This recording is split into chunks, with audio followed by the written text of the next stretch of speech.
Hare Krishna. So we have a new topic today.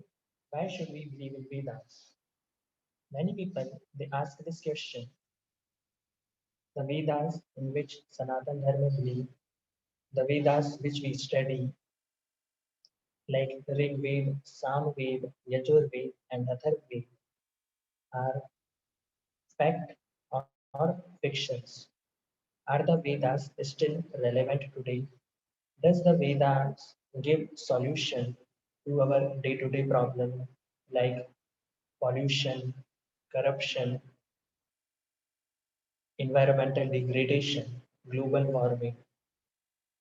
Does the Vedas only contain spiritual knowledge or it also contains material knowledge like the knowledge which we study in our college, universities, the knowledge of architecture, medicine, etc.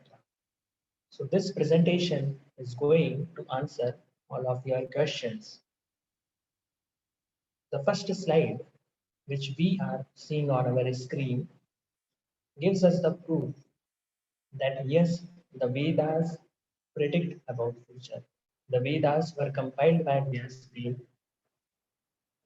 5,000 years ago.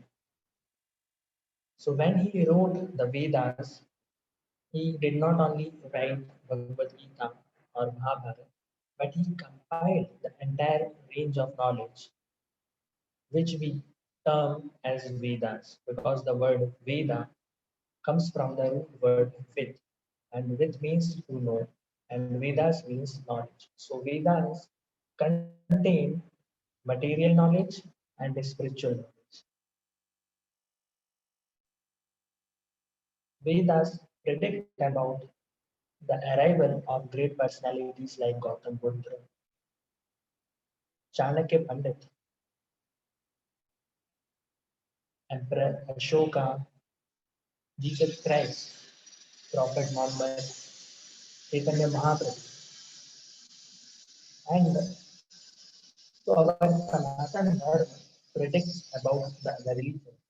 The Vedas were written 5,000 years ago by Srila Vyasdev, and he mentioned about the arrival of Jesus Christ. So Jesus Christ arrived on earth.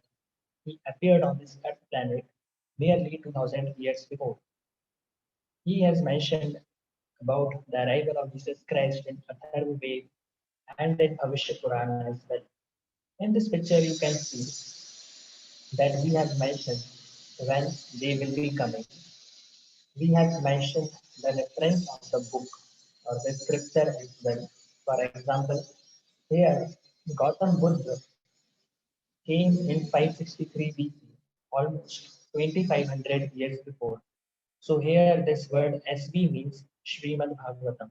So it was already mentioned about the arrival of Gautam Buddha in Srimad Bhagavatam, Canto 1, chapter number 3, verse number 24.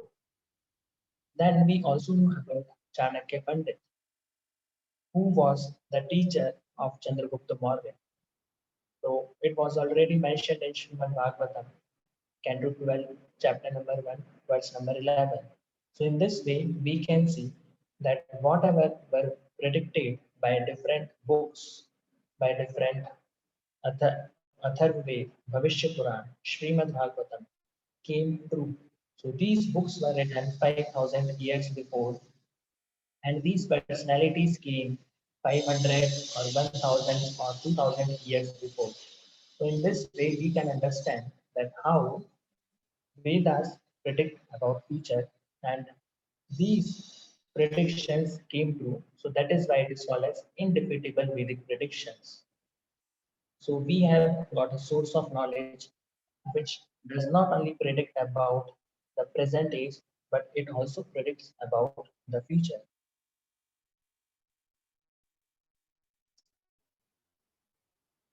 Then this second slide tells us that how advanced knowledge we have in the Vedas. For example, Jagdish Chandra Bose in the beginning of 20th century predicted that the plants have life. But the Vedas have already mentioned that the plants have life. So this knowledge was given 5,000 years before, but our science has mentioned it only 100 years before. Then we have the second example of human embryology. Human embryology, the study of human embryology began after the discovery of radiology by Marie Curie and Pierre Curie. So this knowledge of human embryology came in the being in the year around 1940s, right? So it is just 50 years before that we came to understand that how the formation of a baby takes place in the womb of a mother. But our Srimad Bhagavatam, Canto 3 already tells that this how the formation of a baby takes place. So it was already written 5,000 years before, and our science has mentioned it 80 years before, right? Then in the 1940s only, our science came to know that the cow dung is pure and it has got many antiseptic properties. But it was already mentioned thousands of years before in our book that how cow dung, the stool of cow, is very pure and we should use cow products. In the same way, now our country, India, is becoming aware about Ayurvedic science, Vastu Shastra, organic farming, Vedic mathematics, and this all different fields of Vedas, this all different fields of Vedic science proves that the Vedas does not only contain the spiritual knowledge, but it contains the entire knowledge of architecture, medicine, Vastu Shastra, and metallurgy, and all other things which are required for a person to live peacefully on this earth. So, thank you very much. Hare Krishna.